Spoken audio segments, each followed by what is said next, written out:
Awesome. Rohan Patel, comic book movie. Hi, Jake. How are you? Good, but how are you? Doing well, man. Huge fan of yours, so this is a Oh, delight. thanks, man. Appreciate it. Uh, so I want to get started with like you. I love this movie, and I've loved all of your work. But like, you're a very likable, very relatable actor to me, and especially so. Like, what is it about these characters as a writer when you're finding that they're sort of hard on themselves, still figuring out their stuff that appeals to you so much as a writer? Well, I think that that's a big struggle in life, and to try to find your place as you're kind of going through different adventures is something that I relate to. I don't seem to like people who think they have it all figured out. I mostly think they're full of crap and don't. And so, in terms of a character like this, I would want to play. This was premise first, so I really liked the big premise. I like the idea of a guy playing a game where he's trying to survive. And I like that his family doesn't believe him. And then with the idea of playing it myself, I wanted somebody I could relate to, and comedically, I knew where all the bits were going to be. Awesome, yeah. And since you are directing a feature for the first time, it's like, did that present any challenges to you directing yourself? Yeah, I mean, even more so than just directing myself, all of it felt like a challenge. Technically, it's really more intense than I even expected, even though I knew it was going to be expect. So I had to rely on a lot of people. The DP, Adam Silver, which was a huge help. The AD, Anna Borden, was a big help. And then having a great cast so that I didn't have to worry about people's performances. If you're a first time director, someone like me, and you don't have it all figured out, it's really important to fill the roles with people who are really talented. And so that was something that was really important to me when I built this group.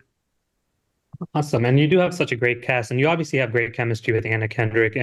But what part of your career did you sort of realize that you also have phenomenal chemistry with older actors like Biff Whiff and J.K. Simmons and Ralph Hahn? It's like you just Yeah. have this, it's just so fun to watch you play opposite these older actors. Thanks, man. I feel the same way. I thought Biff Whiff is the star of this movie.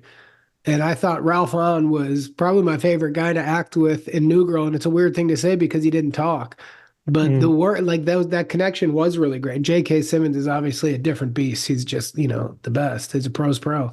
But I like characters a lot. And I like people who naturally bring a lot to the table, even before they have to say anything, where their energy is a big part of their character. There are certain actors where they're very good at creating a character and they're great at that. I like when it's really just oozing out of the person and the person comes across on the screen. That's the thing that excites me more. And Biff Whiff's a perfect example of that.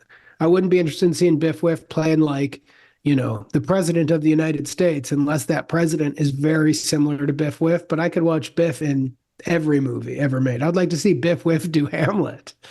Yeah, no, he's awesome. Um, and then so like I don't want to spoil the ending or nothing, but also in Ride the Eagle, which you I think wrote that as well, Yeah.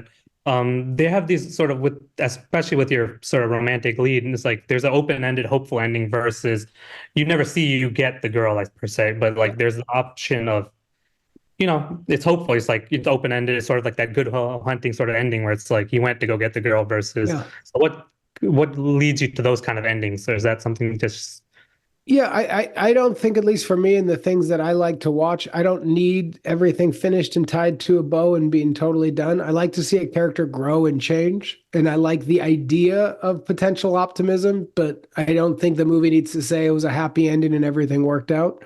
I just like to know that the character you watched for a while is in a different spot and a better spot than they were when the movie first started. Yeah, and I loved it. And then so, I mean, obviously I could ask you about Spider-Verse, but I want to ask you about this one casting that you had as one of the assassins. How did you get Boban, and what's that sort of Oh, conversation? yes. And what was it just like working with this, sort of enigmatic sort of basketball player? Incredible. So I had written the part with him in mind. I'd seen him in, I Mhm. think, a Skittles commercial where he was so good in it. And so I just reached out to him, I think on DM from Instagram. And then we went back and forth. And then the casting people sent him the script, and he was as nice and charming as imaginable. The whole crew fell in love with him. I just actually had him on the podcast. He's on the episode today. We're here to help. And he even charmed everybody there. He's just as likable a guy as you're going to get. And in the movie, I think he does a phenomenal job.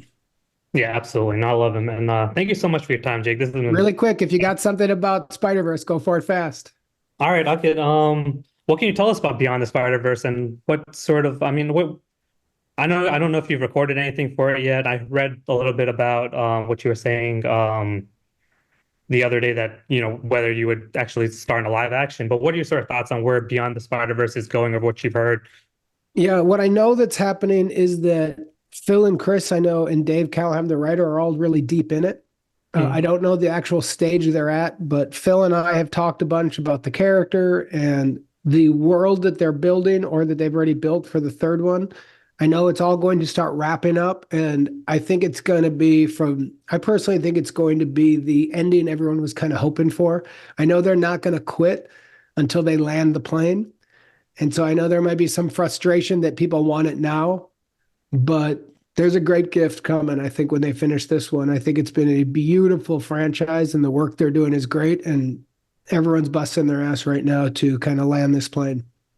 Awesome, man. I can't wait to see it. But thank you so much for your time. I'm just a huge fan, and Nick Oh, Miller thanks, is buddy. like the most relatable character of my lifetime. So thank you so much. It's been great to Appreciate meet you. you, Thank buddy. you.